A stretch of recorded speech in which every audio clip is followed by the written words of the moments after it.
Now, Part 1. The New Sign. In Chapter 1, Royce Melborn is caught in a precarious situation after sneaking into the Hemley estate. When a dog barks and alarms a guard, Royce is forced to flee out the window and into the courtyard. He is confronted by two guards, one of whom, Hadrian, refuses to kill the captured sentry, Ralph. Hadrian's reluctance to kill complicates the escape, though Royce insists on eliminating any threats. After a tense exchange, Hadrian knocks out Ralph and the two escape undetected, reflecting on their differing approaches to violence.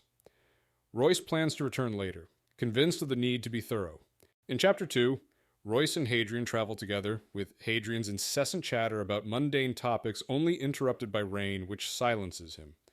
Royce enjoys the quiet, but can't help but ask why Hadrian talks so much, especially in dry weather. Hadrian teases him, noting that Royce only speaks when he's silent. The two banter about the rain and Hadrian's conversations with himself, revealing the dynamic between them. Royce, irritated by Hadrian's constant talking, eventually rides ahead in frustration.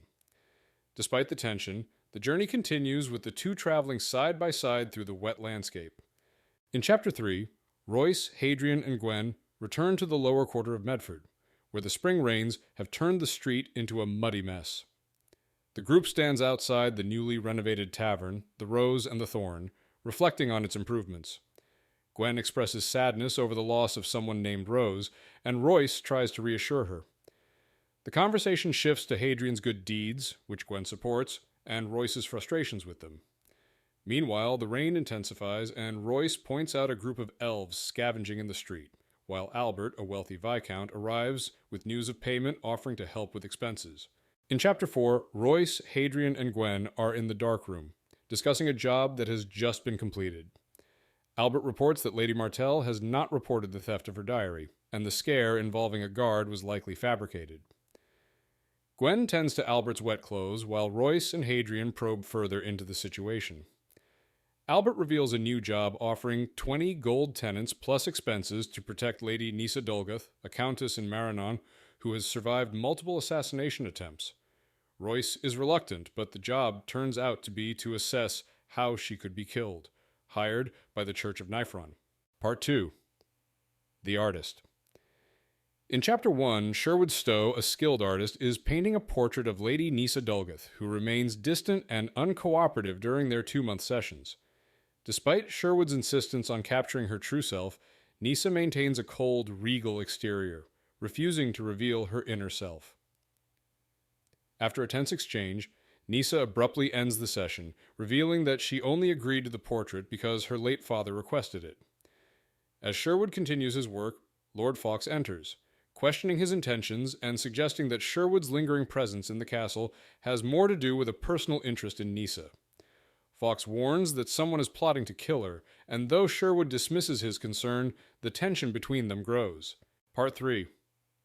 Marinon.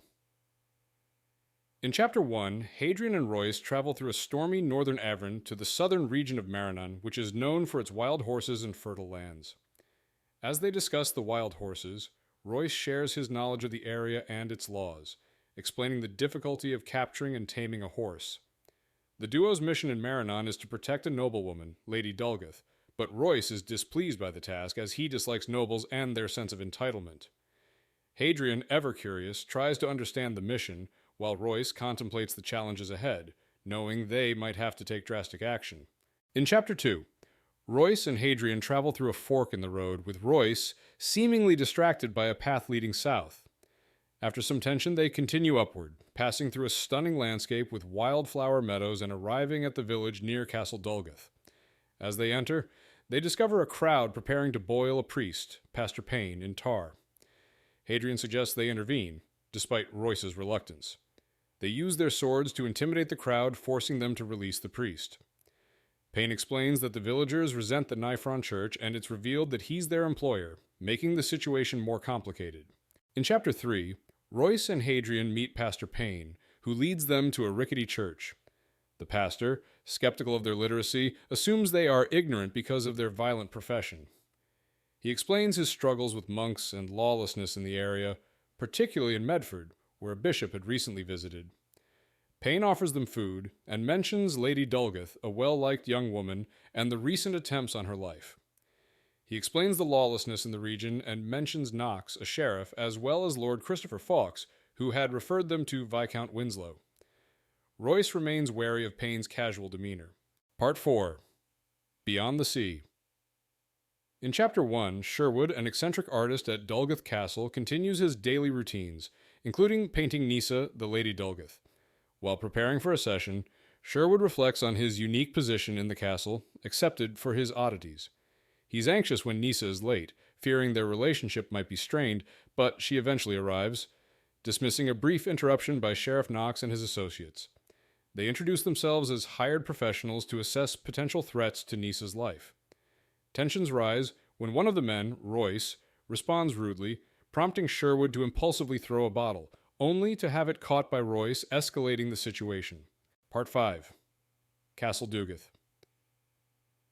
In Chapter 1, Royce, Hadrian, and Sheriff Knox meet Pastor Payne at Castle Dulgath, where tensions rise over a potential assassination plot against Lady Dulgath. Payne, wary of getting too close to the Countess due to her lack of support for the Church of Nifron, hints at the danger but offers no direct help. The sheriff leads Royce and Hadrian to a dangerous spot where an assassination attempt nearly occurred. As they discuss the failed attempts, Lord Christopher Fawkes, cousin to King Vincent, introduces himself and reveals knowledge of a northern assassination, hinting at the sheriff's possible involvement in a deadly conspiracy. In Chapter 2, Lord Fawkes takes Royce and Hadrian to the stables of Castle Dulgath, a luxurious building with immaculate horses and expensive saddlery. As they examine the equipment, Fawkes reveals that Lady Dulgath has survived multiple assassination attempts, including a sabotage saddle strap and possible poisoning from azaleas. Royce deduces that the killer is inexperienced and likely resorted to a poison like azaleas, a common but ineffective method.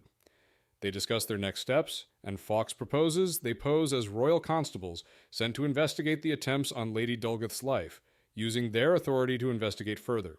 Part 6. The House and the Bedchamber. In Chapter 1, Hadrian rides back to Brecondale, sensing something off about the village. He reflects on his partner Royce's cynicism and paranoia, contrasting it with his own more optimistic worldview. As Hadrian approaches the town, he notices the strange atmosphere, with most of the villagers hidden behind closed doors. He meets Pastor Payne, who suggests a few places for lodging, but warns against Caldwell House, citing its reputation. Undeterred, Hadrian finds the inn, where he encounters a flirtatious woman named Scarlet Dodge. She leads him inside, teasing him with talk of their adventures, as Hadrian contemplates his stay. In Chapter 2, Royce surveys the deteriorating Castle Dulgath, noting its lack of security and its poor state of repair. He reflects on its illogical placement and lack of defensive features, making it an easy target for an assassin. As Royce inspects Lady Dulgath's bedroom, he imagines how effortlessly he could kill her. However, when she unexpectedly enters, the two engage in a tense conversation. She seems unfazed by his presence, and their exchange reveals her awareness of his true nature. She hints at knowing he's not entirely human, speculating that one of his parents is an elf, leaving Royce stunned. Part 7. A Game of 10 Fingers.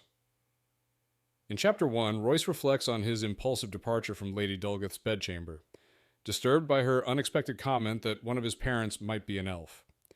He grapples with this revelation, as elves are despised and lowly in society, and recalls being abandoned as an infant in a sewer. While Royce had once accepted his harsh life as a result of the world's cruelty, Lady Dulgath's words make him reconsider.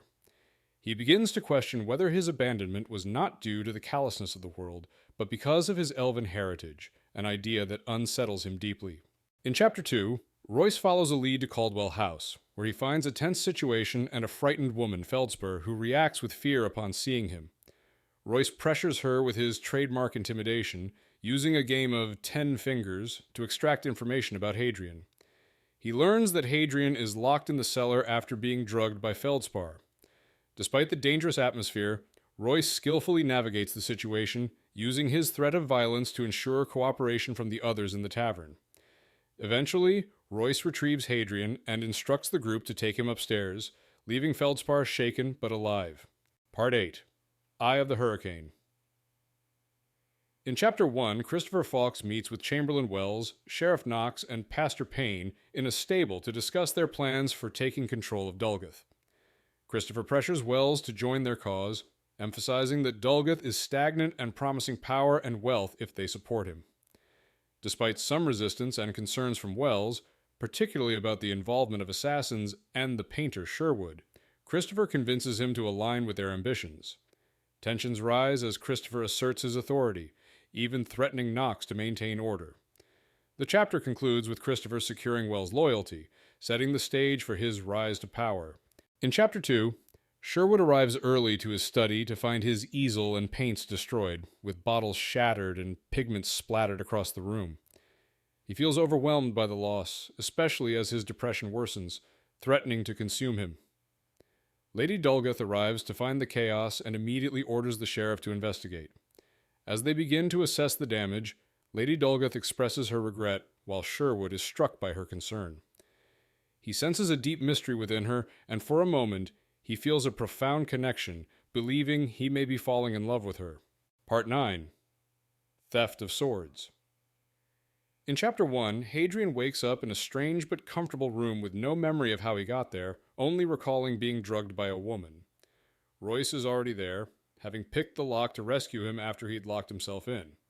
Hadrian checks himself for injuries, realizing he's unharmed and still in his clothes, though his swords are missing. Royce explains he didn't kill anyone or cause trouble, though he didn't retrieve Hadrian's weapons either. After confirming it's mid-morning, Hadrian prepares to leave and retrieve his belongings, with Royce staying behind. In Chapter 2, Hadrian enters the barroom where the morning light reveals familiar faces, including Bullneck and his orange-clad partner Clem. After confronting the bartender, Wagner, about his stolen swords, Hadrian warns the room that he was drugged and robbed. Tensions rise as Bullneck and Clem prepare to fight, but Hadrian expertly disarms and disables them with broken table legs. Just as the situation intensifies, Scarlet Dodge enters with Hadrian's swords, revealing that Royce and Hadrian are royal constables. Despite the resistance from the bar's patrons, Scarlet asserts control and the group prepares to leave. In Chapter 3, Hadrian, Royce, and Scarlet head downhill toward the river, discussing where to find food. Hadrian asks Scarlet about a place to eat, despite her having drugged him the previous night. She hesitates, but Royce suggests an isolated spot. Scarlet finally offers her place, where she has pork and eggs to cook. Hadrian agrees, and they continue walking, with Scarlet asking Royce if Hadrian is always so annoying. Royce confirms, setting the tone for the group's dynamic as they move forward. In Chapter 4, Scarlet Dodge, living in a modest cottage, explains her motivations to Hadrian and Royce. She had drugged Hadrian, mistaking him for hired muscle sent to watch over Pastor Payne, but when she learns they aren't there to kill Lady Dulgath, she proposes paying them not to carry out the murder. The conversation reveals the complex dynamics at play, with Scarlet suggesting that the church may be orchestrating a scheme to frame innocent killers while achieving its own political goals. As they discuss Lady Dulgath's reputation and healing powers, Royce and Hadrian prepare to investigate further, each with different priorities. Part 10. Ghost in the Courtyard. In Chapter 1, Lady Dulgath gathers the castle staff to find the person responsible for destroying Sherwood's art supplies, but no one steps forward. Sherwood, devastated by the loss of his priceless tools, contemplates how he can't replace them, and feels the weight of disappointment in not finishing Nysa's portrait.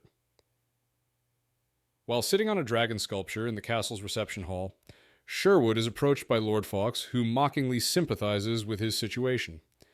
Fawkes offers Sherwood money for a courier job, but Sherwood, feeling humiliated, refuses the offer and walks away, consumed by the enormity of his loss. In Chapter 2, Sherwood, overwhelmed by the loss of his art supplies, leaves the castle and wanders aimlessly toward the courtyard. As he stands on the porch, he notices a strange shadow near the well and feels an unsettling sense of dread. As he approaches, Rissalyn, a maid, confides in him that she witnessed Lord Fawkes destroying Sherwood's easel in a fit of rage. She hesitated to tell Lady Dulgath, fearing Fawkes' wrath. Sherwood offers her advice to speak privately with the lady, but Rissalyn, terrified of the consequences, quickly runs off, leaving Sherwood with unsettling knowledge. In Chapter 3, Sherwood, still shaken from his encounter with Rissa, is startled by Royce Melborn, who confronts him about a bottle of rare pigment beyond the sea. Melbourne threatens to dispose of the valuable item unless Sherwood cooperates, leading to a tense exchange. Sherwood reluctantly agrees, apologizing for throwing the bottle at Melbourne, and the man hands it back to him. As Melbourne walks away, Sherwood realizes the bottle could save his career, but his thoughts shift back to the unsettling shadow he saw earlier, now convinced it was something unnatural, perhaps a ghost. Part 11. Broken Moor. In Chapter 1, Scarlet Dodge leads Hadrian up a trail on the bad side of the river, offering him a breathtaking view of the surrounding landscape. As they ascend, the trail passes through various types of trees, and Scarlet shares stories about the ancient beliefs of their ancestors, who worshipped spirits in nature. Reaching the top of the mountain, Hadrian is awed by the expansive view of hills, mountains, and the ocean below. The journey leads them to an ancient stone structure atop the mountain, where Scarlet reveals they have arrived at Brecon Moor. In Chapter 2, Hadrian and Scarlet visit Augustin Gilchrist, the abbot of Brecon Moor. The abbot shares the legend of Bran, a hero who defeated a demon in the valley, transforming it into a paradise with pure water and fertile land. The abbot reveals a sacred artifact, Bran's shawl, believed to be a divine relic. Hadrian remains skeptical, but is struck by the serene and seemingly blessed environment. The chapter explores the valley's mysterious perfection and hints at the supernatural influence of Bran's actions. Despite his doubts, Hadrian is offered a place in the monastery. Part 12. Lady Dulgath. In Chapter 1, Royce enters Sherwood Stowe's grim, dungeon-like room where he finds the artist's workspace in disarray.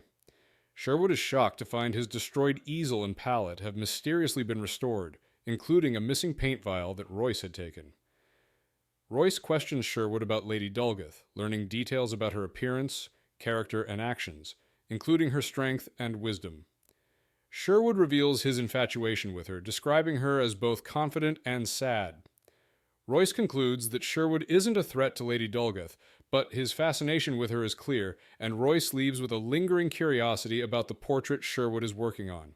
In Chapter 2, Royce stealthily climbs into Lady Dulgath's room, where she is seated at a desk, unfazed by his presence.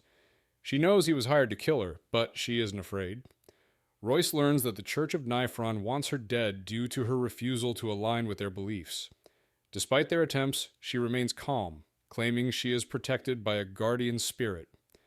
Royce, intrigued by her confidence and intelligence, is unsure about carrying out the job. Before leaving, he advises her to remove the ivy outside her window, hinting that she'll need to protect herself better. Part 13. Fawkes and Hounds. In Chapter 1, Hadrian and Scarlet Dodge travel down the mountain, continuing their journey together. Hadrian attempts to engage Scarlet in conversation, trying to understand her past, but she remains guarded. Scarlet shares details about her tough life, including her time in Colnora and the Minstrel Guild, revealing how Chase, a magician, saved her and taught her new skills. She reflects on her experiences, including escaping a dangerous guild and finding refuge with Abbot Augustine at a monastery. Scarlet's past shapes her views, and as she opens up, Hadrian listens but remains cautious. Their journey continues, with Hadrian offering to share his own story later.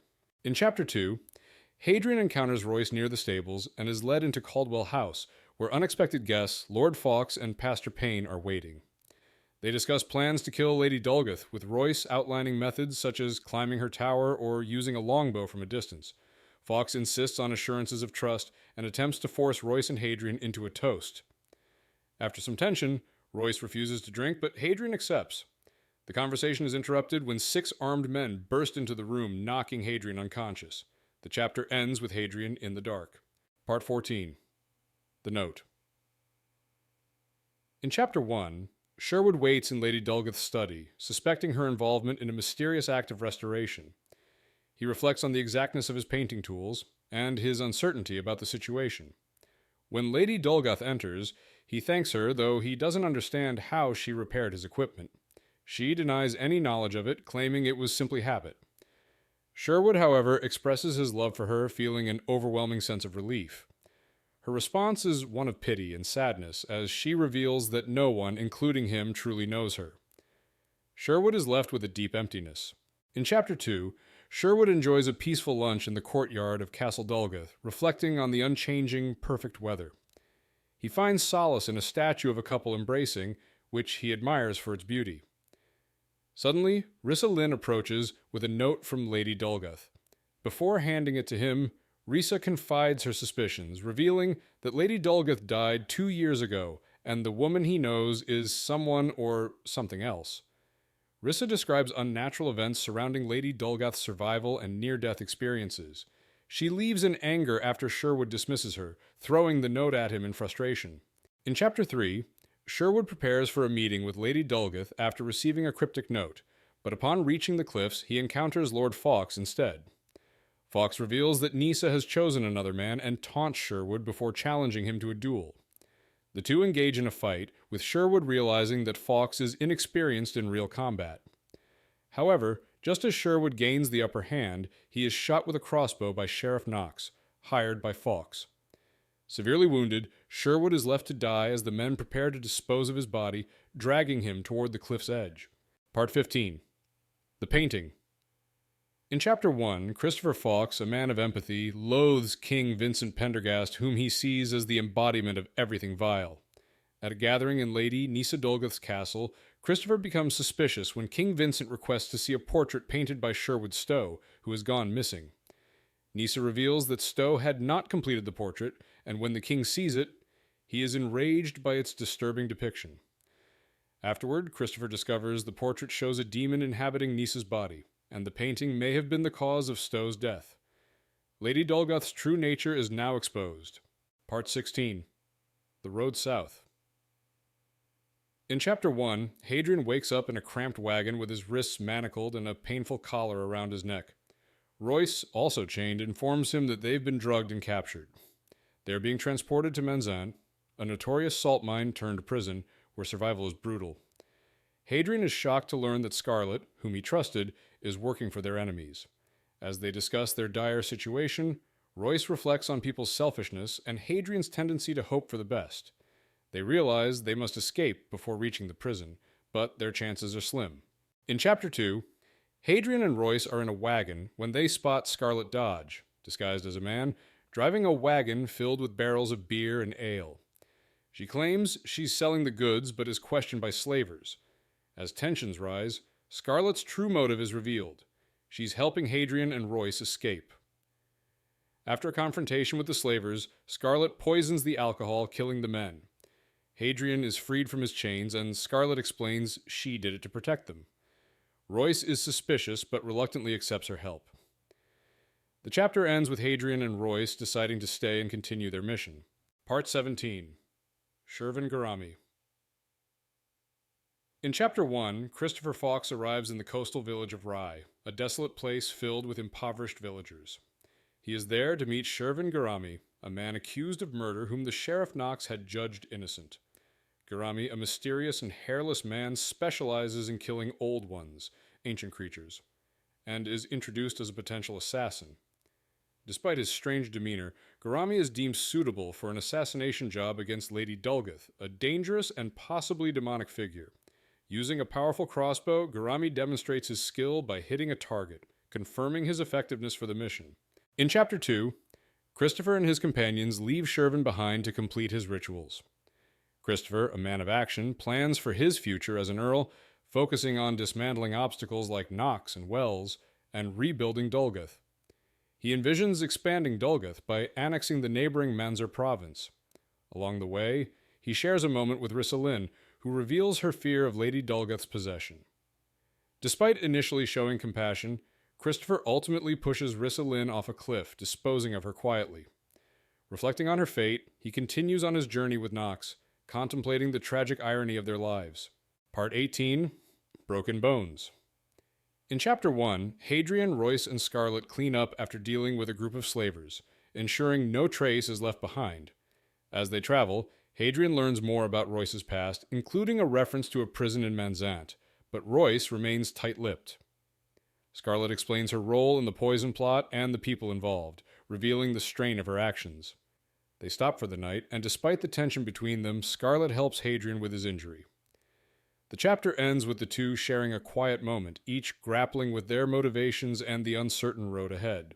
In Chapter 2, Hadrian, Royce, and Scarlet return to Dulgath, which seems timeless and untouched by decay. The village is eerily quiet, with no one around as they pass through. Scarlet reveals that Lady Dulgath is pledging loyalty to King Vincent in a ceremony that will officially make her Countess Dulgath. Scarlet's previous relationship with Clem is mentioned, and Wagner expresses concern for Scarlet's well-being. Royce hints at a larger debt they need to repay, and expresses interest in the upcoming ceremony. The chapter sets the stage for further plans tied to this royal event. In Chapter 3, Asher treats Hadrian's cracked ribs and tries to examine Royce's injured hands, but Royce refuses. The group discusses a plan to prevent the assassination of Lady Dulgath, revealing that Fawkes might use a crossbow during her homage ceremony.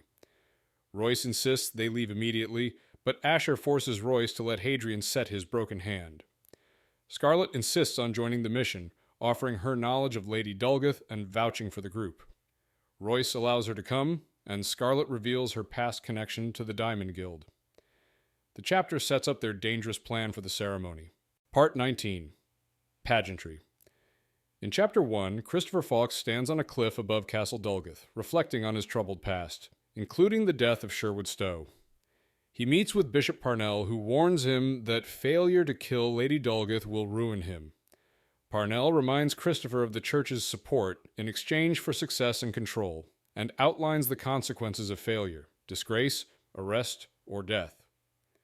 Christopher plans to use Shervin Garami, a skilled but inexperienced marksman, to carry out the assassination.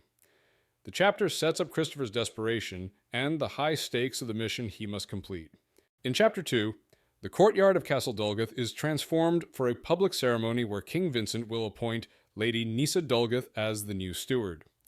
Christopher Fawkes, nervous about the political maneuvering, worries about Bishop Parnell's influence on the king. As the crowd gathers, Christopher notices a strange figure in a black hood, briefly distracted by the sight. The ceremony proceeds with Lady Dulgath taking her place, and the king announces her succession. Christopher, trying to calm his nerves, is unsettled by her unexpected smile, unsure of what it signals for his future. Part 20. Assassin. In Chapter 1, Royce and Hadrian navigate a crowded courtyard to stop an assassination attempt on Lady Dulgath. Royce anticipates the assassin's position and, upon reaching the parapet, silently eliminates the bowman. However, Lady Dulgath survives the shot, revealing she's alive, despite the severe injury. Royce, still determined to save her, debates his next move while Hadrian urges him to escape. Despite the risks, Royce insists on rescuing Nysa, and the two work together to prepare another quarrel to help her. Royce plans to trust his strategy, while Hadrian reluctantly agrees to help despite the danger. In Chapter 2, the assassination attempt on Lady Dulgath is executed, but to everyone's shock, she survives the bolt that pierces her chest. Amid the confusion, Royce orders everyone to remain silent, threatening the king's life if anyone disobeys. Hadrian, following Royce's plan, climbs down the ladder and lifts the wounded Nysa, despite her weakening state. She whispers instructions to take her to the Abbey of Brecon Moor. Hadrian carries her through the crowd, leaving a trail of blood as they make their escape, while the stunned crowd watches in silence. Royce ensures the king stays under control. In Chapter 3, Hadrian and Scarlet rush Nysa Dulgath in a wagon toward the Abbey of Brecon Moor after her near-fatal injury. Hadrian struggles with pain from carrying her, and Scarlet questions him repeatedly about what happened. Royce joins them after scaling the wall, urging them to move quickly. Hadrian, though not a doctor, doubts Nysa's survival due to the severity of her wounds. As the wagon travels, they discuss the difficult journey ahead, with Royce offering to carry her once they reach a more accessible point. Scarlet grows frustrated, but Hadrian explains the situation while Royce remains silent. Part 21. The Storm. In Chapter 1, Hadrian and Scarlet make their way to Caldwell House through an unexpected rainstorm, with Scarlet repeatedly questioning its meaning. They arrive to find Nysa Dulgath gravely injured, and Asher helps them bring her inside. Hadrian and Royce quickly prepare their horses, discussing their plans. Royce reveals he didn't kill the king, though he considered it. Hadrian is curious about Royce's motivations, but Royce remains evasive. As they saddle their horses, Hadrian wonders about Royce's feelings for Nysa, but Royce insists it's not love, though he acknowledges that their actions might lead to dangerous consequences.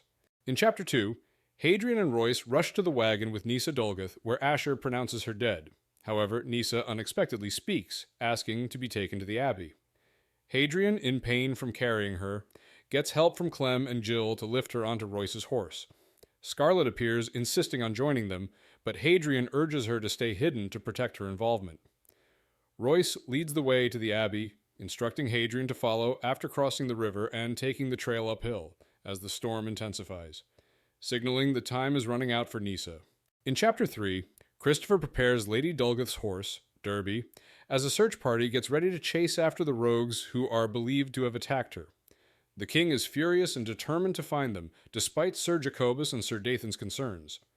Christopher shares that the assassins are likely heading to Gath Pass to escape north to Rhenid. With the rain falling, the searchers mount their horses and begin the pursuit, hoping to catch the wagon before it reaches the pass. As the king spurs his horse, the chase begins, with Christopher and others following closely behind. In Chapter 4, Royce, carrying Nysa Dulgath on his horse, navigates through the rain-soaked trail, trying to keep her alive despite her worsening condition. As he checks for signs of life, Nysa speaks weakly, asking Royce if he is attracted to her. Despite her injuries, she talks of her plans to ensure the Dulgath bloodline continues and offers Royce a chance at power if he marries her. However, she then reveals a shocking truth. She is not actually Nysa Dulgath, but an impostor who had taken her place after Nysa's death 2 years ago. Royce is left stunned, carrying a dead woman. In Chapter 5, Hadrian tries to stop Scarlet from joining him and Royce at the monastery, fearing for her life. He knows that if she's caught, she'll be executed for conspiring against the king.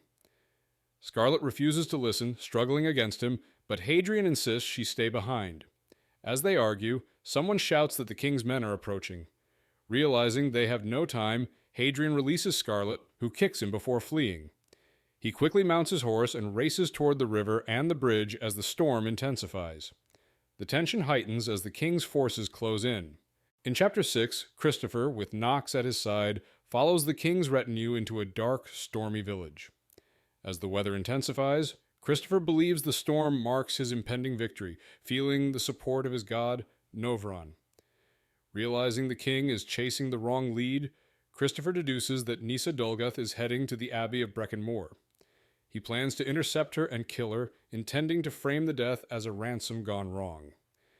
He enlists Knox's violent nature to help with the mission, planning to eliminate any witnesses, including the monks if necessary. Part 22. Long story short. In Chapter 1, Royce discovers Nysa Dulgath's corpse, but it speaks to him, revealing it's not truly her. The spirit inhabiting the body is a Frey, an ancient race, once rulers of the world. The spirit explains that it broke sacred laws and now exists in a limbo-like state, possessing dead bodies. It warns Royce that as part Free, he too is forbidden from killing another Free.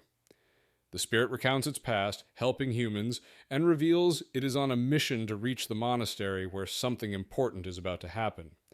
Royce is urged to hurry, though the body is deteriorating.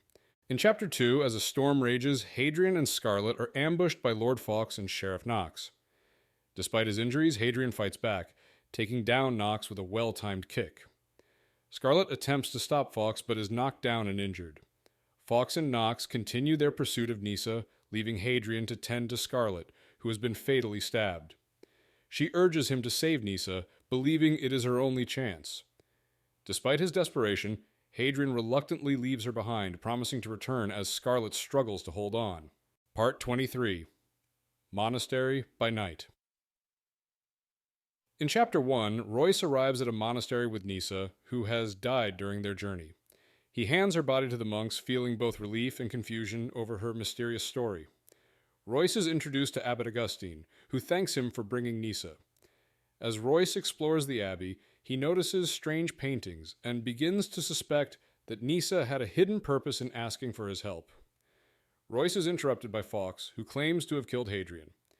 A tense confrontation ensues between Royce, Fawkes, and the Sheriff Knox, but Hadrian unexpectedly arrives and defeats Knox. The two men proceed to find Nysa. In Chapter 2, Christopher Fawkes enters a grotto beneath the monastery, intent on killing Nysa Dulgath, whom he believes is a threat. He finds her apparently dead on the floor, and after a brief exchange with Abbot Augustine, he prepares to finish the job. However, Nysa suddenly wakes, speaking in an eerie, breathless voice. She reveals that she had invited Christopher not for help, but to ensure there would be no witnesses to her actions. She accuses him of killing Sherwood and declares that he killed the wrong person, revealing a deeper connection to her elvish heritage. Part 24. A Need to Kill. In Chapter 1, Hadrian and Royce struggle to open a door, desperate to save Scarlet, who is gravely injured. After numerous failed attempts, the door unexpectedly opens. Inside, they find Nysa Dulgath's body and Lord Fawkes standing over her. Hadrian urges Royce to kill Fawkes, but Royce hesitates. Fawkes, seemingly unconcerned, asks about Scarlet's whereabouts and offers to help her despite his past actions. Royce believes Fawkes may be able to save her, and Hadrian reluctantly agrees to let him assist. The chapter ends with a tense moment as they prepare to leave for Scarlet's location. In Chapter 2, Hadrian, Royce, and Fawkes find Scarlet lying unconscious on the muddy path, gravely injured. Fawkes uses mysterious methods to revive her, and Scarlet unexpectedly comes back to life, startling everyone. She explains that Nysa Dulgath had saved her, but Fawkes reveals it was actually him. Scarlet, confused, compares him to someone named Maddie Oldcorn. Hadrian, still in disbelief, helps her to her feet, while Fawkes insists they need to return to the abbey. Despite the day's chaos, Fawkes warns that the night will only get longer and further challenges lie ahead. Part 25. The Fifth Thing. In Chapter 1, Royce and Hadrian stand before King Vincent Pendergast in Castle Dulgath, accused of murder and attempted murder. The king questions them about their actions, particularly Royce's attempt to kill him to protect Lady Dulgath. Lord Christopher Fawkes argues that Sheriff Knox was responsible for the murders and had hired Royce and Hadrian to cover his tracks. Fawkes suggests that the Nifron Church may be behind the plot, seeking to control Maranon. After a tense exchange, the king is swayed by Fawkes' arguments, rewards him with stewardship of Dulgath, and agrees to pay Royce and Hadrian. In Chapter 2, Hadrian leaves the castle feeling relieved by the fresh air outside. He finds Scarlet waiting with their horses, and they talk about their futures. Scarlet reveals that Lord Fawkes promised her the position of Chamberlain if he becomes Earl, which excites her despite her past failures. Hadrian encourages her to take the opportunity. They discuss his impending departure, as the king has ordered them out of Maranon despite their role in saving his life. Scarlet, hurt by the situation, kisses Hadrian before he leaves, leaving him conflicted about their future. In Chapter 3, Lord Fawkes meets Royce in Nysa Dulgath's bedroom to return a lost dagger and show him a portrait of Nysa painted by Sherwood. The painting reveals Fawkes' true elven nature, something he hadn't fully accepted until now. Fawkes reflects on his past and the lessons he learned too late from Sherwood. He offers Royce a chance to stay, but Royce declines, citing the political consequences. As Royce leaves, he notes the controlled weather in the castle, suggesting Fawkes' influence, and bids him farewell, leaving Fawkes to ponder the complexities of identity and power. In Chapter 4, Royce, Scarlet, and Hadrian ride through Breckendale, where the villagers greet them as heroes, acknowledging their efforts for Lady Dulgath and Lord Fawkes. Scarlet receives a warm welcome, but Hadrian and Royce continue on their journey. Royce reflects on his growing feelings for Gwen, recognizing she's become integral to his well-being. As they leave the village, Royce and Hadrian spot a rainbow over Dulgath, symbolizing the unusual weather. Royce comments that it represents both rain and sunshine, a fitting metaphor for their journey and the complexity of their lives ahead.